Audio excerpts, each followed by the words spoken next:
मिट जाएगा गुनाहों का तसव्वुर इस जहां से, मिट जाएगा गुनाहों का तसव्वुर इस जहां से, यकीन हो जाए खुदा देख रहा है।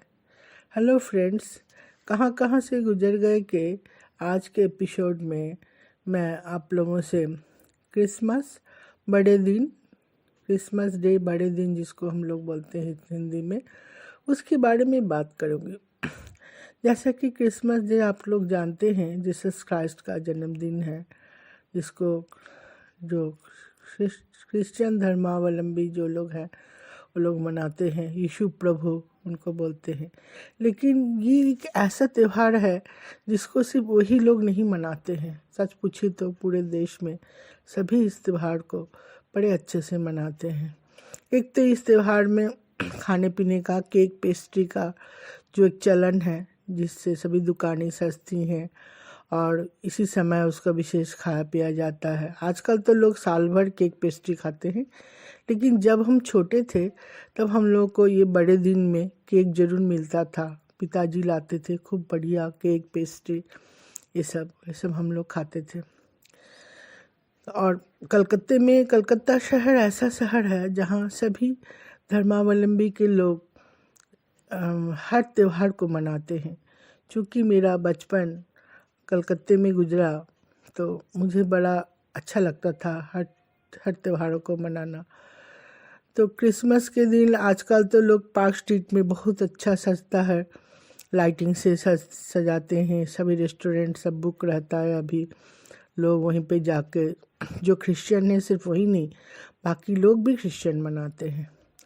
हमारे समय में थोड़ा दूसरे टाइप का बनता था कि क्रिसमस की छुट्टी मिलती थी, बड़े दिन की छुट्टी कही जाती थी इसको। ये करीब 24 तारीख से और 1 जनवरी तक की छुट्टी होती थी, यानी इसको शीतकालीन छुट्टी भी कहा जाता था।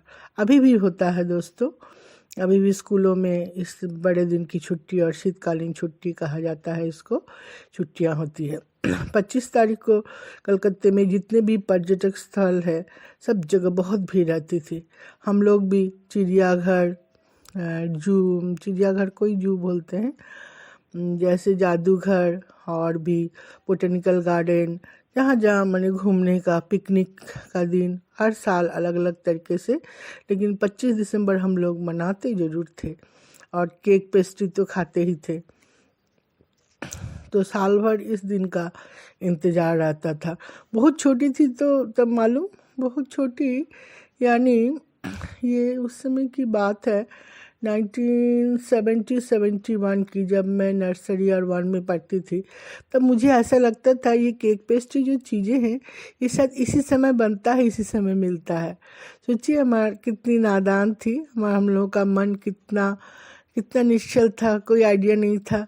कुछ इतना ज़्यादा दिखावा तब था भी नहीं। अभी जैसे मोनजीनी, शामोरे, क्या क्या सब और सारे कंपनीज हुए हैं जो पूरे, आप किसी भी लेन में जाइए वहाँ आपको एक दुकान तो मिल ही जाएगा। कलकत्ते में ये सब में, छत्तीसगढ़ में केक पेस्ट्री का उतना चलन नहीं है, लेकिन क्रिसमस के टाइम में जो बेकरीज होते हैं वो लोग केक पेस्ट्री सब बनाते हैं। और मोनजिनी से सब का तो बड़े, जैसे बिलासपुर, रायपुर, ये सब जगह इन लोगों का है, बेकमेंस का इन लोगों का दुकान है ये सब।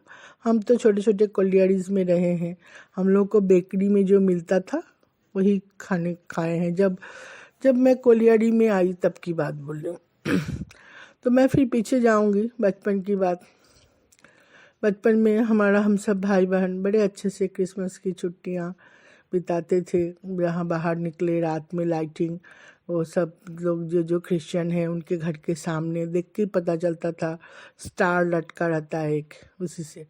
उसके बाद जब मैं कोलियरीज में आई तब वहाँ तो हम लोग हर त्यौहार, ईद, दिवाली, क्रिसमस सब मनाते थे। ईद में भी हम लोग नया कपड़ा पहनते थे। एक थी उस्मानिया भाभी जी, उनके यहाँ ईद के दिन हम लोग का निमंत्रण होता था। हम लोग जैसे अभी कभी भी कुछ त्यौहार है, कुछ है, नया कपड़ा खरीद लिए। शुरुआत के दिनों में ऐसा नहीं था, कुछ भी नया कपड़ा आता था उसको बचा के रखते थे कि कोई त्यौहार होगा तो पहनेंगे। तो एक कपड़ा ईद के लिए भी रखते थे कि उस दिन नया पहन के उनके यहाँ ईद मनाने जाएंगे। खुशी खुशी हम सभी जाते थे। वो भी बड़े दिल वाली थी, उनका परिवार बड़ा था, बच्चे ही उनके अपने शायद 4 थे, 4 या 5 थे। उसके बाद उनका देवर, देवरानी और भी बहुत लोग आते थे, लेकिन फिर भी पूरी कॉलोनी को इनवाइट करती थी। खूब अच्छा इवनिंग स्नैक्स और ईद की जर्दी और ये सब खिलाती थी। ऐसे ही क्रिसमस के दिन हमारी जो फाइनेंस की जो हेड थे फिलिप साहब, फिलिप भाभी के यहाँ हम लोग को पार्टी हुआ करता था। तो हम लोग को ठंड के शुरू से ही क्रिसमस का इंतज़ार रहता था कि क्रिसमस के दिन भी फिर शाम हमारा बहुत अच्छा बीतेगा, हम लोग जाएंगे। उनके यहाँ जाते थे। फिर उनके यहाँ कभी कभी ना मैंने कैरोल पार्टी जो गाना गाते हैं, जो 24 तारीख के रात के 12 बजे उनको मैंने जीसस क्राइस्ट के जब जन्म हो जाता है चर्च में, जब वो लोग सब प्रसाद ग्रहण, उन लोगों का जो नियम हो करने के बाद फिर एक गाना गाने का ग्रुप होता है। वो लोगों के घर घर जाते हैं, सबसे विश मांगते हैं, विश करते हैं। इसको कैरोल पार्टी बोलते हैं। तो ये कैरोल पार्टी मुझे चिड़ीमिड़ी में मुझे दिखा था।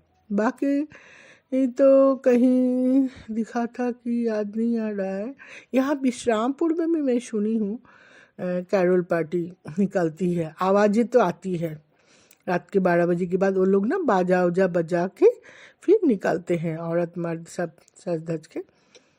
तो फिर फिलिप भाभी के पास फिर लौटूंगी तो उनके यहाँ हम लोग सब जाते थे, फिर सब मिल के फिर खाना पीना, हंसी मजाक, बातचीत तो होता ही था। एक जो सबसे हमारे लिए जो अट्रैक्टिव चीज़ था, उस दिन हम लोग वाइन भी पीते थे।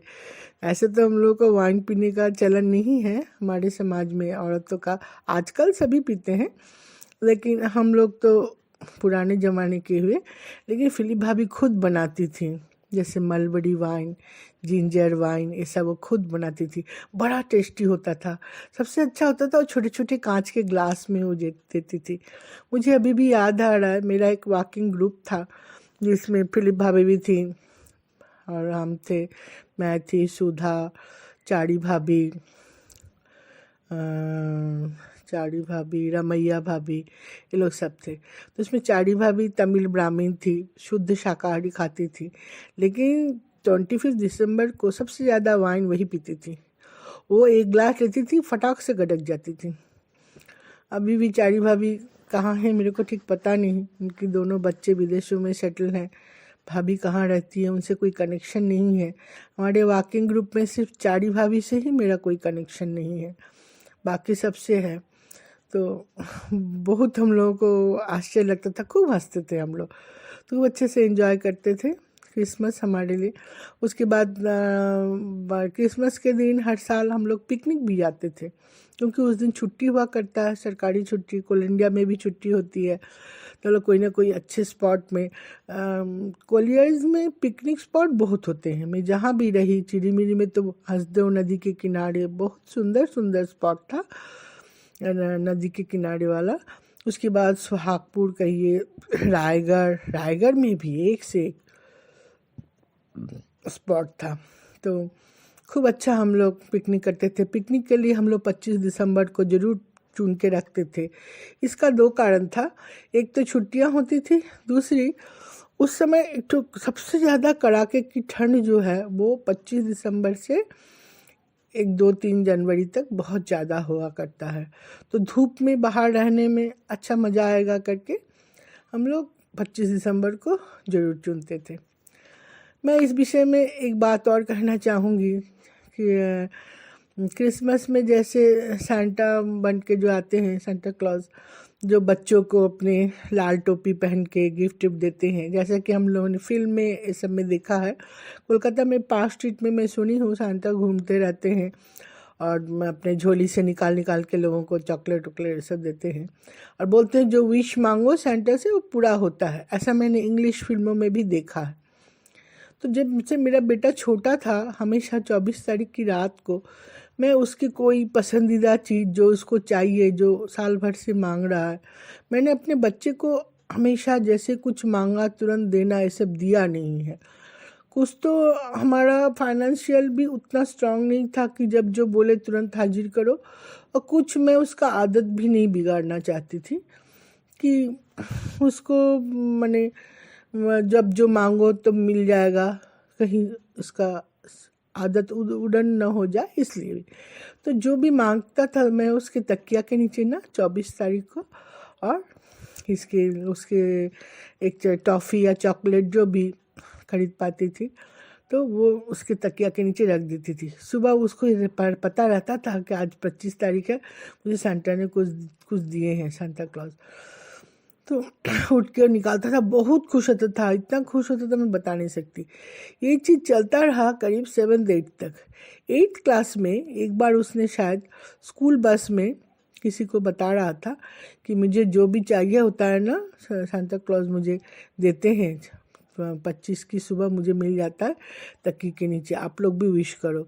तो फिलिप भाभी जो मेरी सहेली थी, उनकी बेटी जो थी शिल्पा, बड़ी नटखट, उसने उसका भ्रम तोड़ दिया। वो बोला अरे उससे सांता उंटा कुछ नहीं होता, जबकि खुद क्रिश्चियन है ना। ये भी छोटा बच्चा है, वो उससे खैर 4-5 साल बड़ी थी। बोले तेरी मम्मी रखती है उसके नीचे। मेरा बेटा बड़ा उदास होकर घर आया और बोला मम्मी वो जो मेरे को जो गिफ्ट मिलता है क्या आप देती हो कि सांता क्लॉज देते हैं?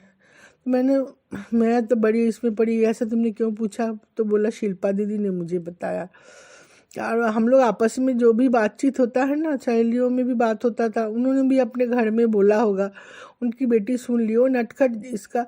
मेरा बेटा एक सपनों की दुनिया में था। बच्चों को होता क्या है दोस्तों, सपनों की दुनिया में रहना कितना खुशनुमा होता है, ये मैं बचपन याद करके अभी महसूस करती हूँ।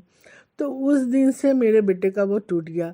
आदतन जब तक वो मेरे पास रहा मैं कुछ न कुछ तो ज़रूर देती हूँ। जब बड़ा हुआ कभी कभी पैसे भी रखी हूँ, चॉकलेट तो रखती हूँ, लेकिन वो तुरंत बोलता है ये लाइन तुम ही तो रखी हो। तुम अभी कुछ सालों से तुम दूर था तब तो नहीं कर पाई, जब मेरे पास रहता है अभी भी मैं कोशिश करती हूँ कुछ न कुछ रखने की। तो ये मेरे बेटे के साथ क्रिसमस का ये यादें जुड़ी हुई है। तो बड़ा अच्छा लगता है ये त्यौहार। हम सभी खूब अच्छे से मनाते भी हैं, पूरा देश मनाता है। मैं चाहूँगी सब कोई खूब अच्छा से मनाए। कोरोना का फिर वेरिएंट आ रहा है, जैसा कि सुना है BF7, लेकिन हमने ये भी सुना है, ये सब सुनी बात बोल रही हूँ, मैं सब का एक्सपर्ट नहीं हूँ। मैं हर जगह जो पढ़ती हूँ, जो गैदर करती हूँ इन्फॉर्मेशन, उसी के तहत कर रही हूँ कि इंडिया में शायद जुलाई अगस्त को ही आ चुका है, इसलिए अभी से घबराने की हम लोग को ज़रूरत नहीं है। क्या है ना, मीडिया हर छोटी छोटी बात को, कोई नया बड़ा न्यूज़ ना आए तो बहुत ज़्यादा उछाल के लोगों को घबरा देते हैं। और ये इसका वेरिएंट जो है ओमिक्रॉन जैसा ही है, ये गले तक ही रहता है। फिर भी जो लोग शुगर पेशेंट हैं, फिर हार्ट पेशेंट हैं, थोड़ा सावधान रहना चाहिए हम लोग को। 2 गज की दूरी, मास्क है ज़रूरी, ये सब भी पालन करना चाहिए। हम फिर से करेंगे। हमने एक बहुत बुरा वक्त देखा है जिसको बिताया भी है। आज अभी आगे वाला दिन भी जो कि बुरा कतई नहीं होगा, बहुत साधारण तरीके से रहेगा, उसको हम बड़े अच्छे से बिताएंगे, हम सब एक साथ रहेंगे। ये थी हमारे आज की आप लोग दोस्तों, आप लोगों से मैंने अपना बचपन का और पूरे ज़िंदगी का सच पूछिए तो एक लिखा जोखा क्रिसमस डे का 25 दिसंबर का मैंने आप लोगों से शेयर किया। अगर आप लोगों को अच्छा लगे तो लाइक कमेंट ज़रूर कीजिएगा। आज के लिए बस इतना ही। जय हिंद।